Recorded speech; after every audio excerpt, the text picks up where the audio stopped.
Next time you look in your rear view mirror and you see a taxi barreling up behind you, don't see it as a vehicle of death, an instrument of your early departure from the planet. See it as a savings vehicle, no pun intended. But many South Africans are not saving nearly enough, and most of us are not ready for a rainy day. Saving can be a key to financial independence and building wealth. This is Tonight. I'm Bruce Whitfield, and tonight we're looking at the savings culture and the savings nature, yes, the savings nature of the taxi industry. Bonisile Makubalo is the Director of Corporate Affairs at SA Taxi, and Martin Nkomo is a taxi owner, and they join us to discuss a fascinating topic. I would never have thought of a taxi as a savings vehicle, Bonisile. Educate me, please. Thank you, Bruce. Thank you, Bruce. It is a saving vehicle, Bruce. Most taxi operators, what South Africans don't realize, it's entrepreneurs who went into the taxi industry because they are looking for business opportunities. And most of these entrepreneurs would either have saving schemes that they have in the communities. That could be some sort of Stokvel scheme, absolutely, for example. The Stokvels and others. And most of them, you would find that they would have started as drivers, graduated into taxi owners, and they would expand their fleet. But the mechanism that allows them to do all of these things, it's saving. It's their understanding and appreciation that when you run a business, you can't run a business from hand to mouth. At some point, there is something that you must put on the side in order to afford a deposit, in order for you to expand that business, as well as employ the drivers and other people that will then work with you in building up this business. It's a very fascinating story. No, but so the taxi industry then has got an informal structure in the same way as to the way Stokvels work. There is a savings culture and a savings club within the taxi industry. Absolutely. In fact, most Stokvels emanated from the taxi industry. You would find most drivers would have Stokvels that will help them from time to time in terms of the rotation to allow one driver to be able to afford a deposit where they would put a deposit to purchase a new vehicle. And this is what has helped a lot of drivers that you would see that they started as drivers in the industry, but they ended up as vehicle owners. Martin Nkomo, you didn't go that route. You weren't a taxi driver beforehand, but you do own a fleet of more than 10. Let's be discreet about it. Yes. More than 10 vehicles. Yeah. Are each one of your drivers on this mission to stop working for you? Because ultimately that's what it sounds like. You're training entrepreneurs and competitors of the future. But actually in taxi industry is something else, like a Stokvel or whatever. You not actually when I started to buy one Avanza. I played the Stokvel for 2 times to 3 times. After that, I tried to go to the bank to try to look. Maybe sometimes I can get a big, like a Quantum or a Sprint or whatever. But it's so difficult for us difficult for me to get that car. Until when I go to the SA Taxi, I try all means I can manage to get a taxi. But just because I'm saving every time on the time, I save money as a Stokvel and everything.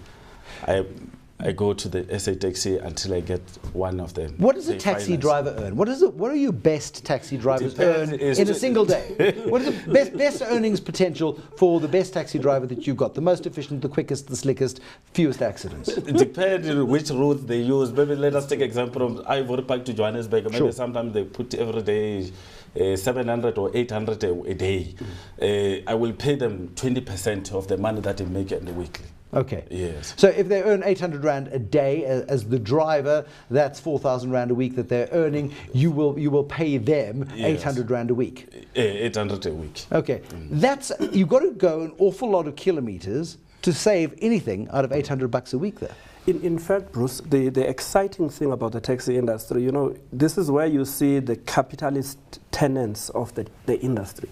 The people who see the opportunities, people who are willing to go and work for those opportunities, really rising up with the industry. For an example, not all drivers wake up at the same time in terms of getting to their taxis and starting their operations. Not all of them stop at the same time in the evenings. So you've got drivers that are entrepreneurial in nature, and they would make sure that they start early, they would make sure that the vehicles have been serviced, and the time or the space that they have between starting operations and closing operations, they maximize their operations to the best extent possible. So some of those individuals, you see that in terms of the percentage they have, they tend to get the better of the percentage than operators who wake up in the morning at 8 o'clock and then they go off at 5 o'clock type of a thing. So it has a lot to do with the entrepreneurial spirit of the individual driving the vehicle. But the interesting thing, though, is that I'm sorry, Bruce. The interesting thing is that entrepreneurial spirit is not limited by the education that a person has or not, but it's the drive that the individual has in order to be successful. How much of that, though, that entrepreneurial spirit and that entrepreneurial drive contributes to me living in terror every time I look in my rearview mirror? Because those guys scare me. And it's their drive and it's their passion and their enthusiasm that makes me feel a bit unsafe on the road. Is that not one of the problems of the taxi industry? But at the moment, because now, like in SA Taxi, they give us like to take the drivers to learn or to study how to drive in the road, how to stop in the robot, how not to jump in the robot and everything. But at the moment, I think everything is going well. But that's the trouble, though, isn't it? Because if I'm going to make 1,000 rand this week by breaking the law, and I know how not to get caught, and I drive quicker than the traffic cop can get back into his car after eating his pie and Coke, then I'm going to break the law because I'm incentivized to go quickly. That's so true. The point, though, the operation of that industry, though people might think of it as if it depends, it's a rule of thumb, or people make the rules as they go, a lot of change has taken place in the taxi industry, driven by government in terms of public transport strategies.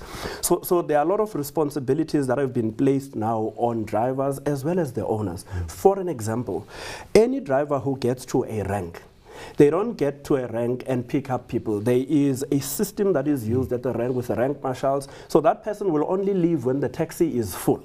Which is terrible for the person who gets on the taxi first on a Sunday afternoon waiting for it to fill up. That may be true, but it's very good for the operators, because then the operators are able to maximize their income, and they're able to have some form of a level income that us financing institutions, when we're looking at viability of financing them, we're able to then look at their income as well as the money that they make out of.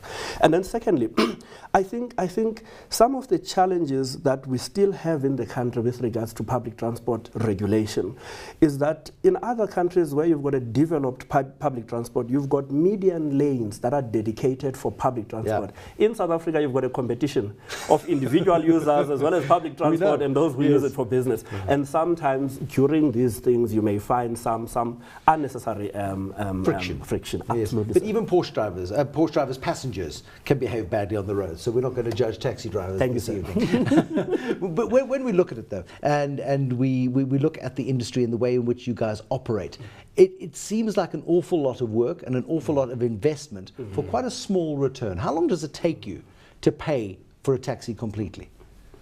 Actually, to pay a taxi, it's easy, but as long as those guys, they come with a better checking and everything, it's easy to pay, and you invest and everything.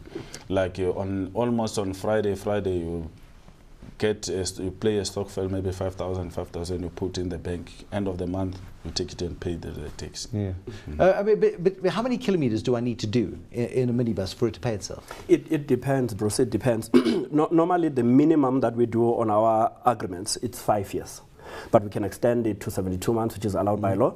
So it often depends on the type of entrepreneur that is running that operation. So but there are two rush hours. You can go between 5 and probably 9 o'clock in the morning, and you can go between 3:30 and 7 at night. And then you have the 15th where public servants get paid, teachers and others. Yeah. It gets very interesting. End of the month, it gets very interesting. Beginning of the month, where you've got some of the pensioners getting their pensions. So you've got different inflection points in terms of the taxi operations and the taxi industry. Most operators, when they do the application for their loans, so we normally have a route calculator that is looking at the number of kilometers that they will be making, and then looking at the fee that they charge on those kilometers. And we would put a safety net to make sure that the income that we're looking at on a daily basis, weekly basis, monthly basis, is sufficient for them to meet up their obligations, but also it does leave the living expenses as well, so that they are able to make. But if I was to become a taxi owner, dreaming big. If I was to become a taxi owner, how long would I expect to pay for a taxi? Could I pay for that vehicle within 5 years and then still have another 5 years of useful use out of it? Some operators would pay for their vehicles in 3 years. Okay. Some would pay for their vehicles in 5 years. That's possible, depending on how hard you work it. Yes, it's possible. And more especially operators with fleet, they tend to pay up quickly. How much competition is there in this market? Because you there's a lot of competition, but actually, when you maybe it's a dependent how much you get, maybe sometimes in 5 years I can manage to pay by 3 years. But if I choose Martin Nkomo's taxi, I know your drivers, I know your vehicles, they're the only ones without dents. And my vehicle most of the time is printed Nkomo cab. There we go. Yes. So if I use an Nkomo cab, am I going to pay a different price to using Karabo's cab, for argument's sake? So, but it depends on the situation, or maybe how to handle a customer, how to do everything. But is there price competition? Yes. There is price competition. Let me clarify that quickly, Bruce. Yes, there is price differences depending on routes, but on the same route, the price is standard. Okay. Yes. Because the taxi industry is doing that, moving away from the old violence past of the taxi industry, where you would find the competition becomes on price, and it becomes a destructive competition that operators end up doing things that we don't even want to speak about. Yeah. So what the industry does now, they've got the body, South African National Taxi Council, that from time to time will engage with various structures of the taxi industry in order to increase the prices. But they manage that very well. And the intention is to make sure that the competition is not on price level, but it's on service. When are taxi drivers going to pay income tax? Taxi drivers pay income tax, Bruce. Those that declare their income.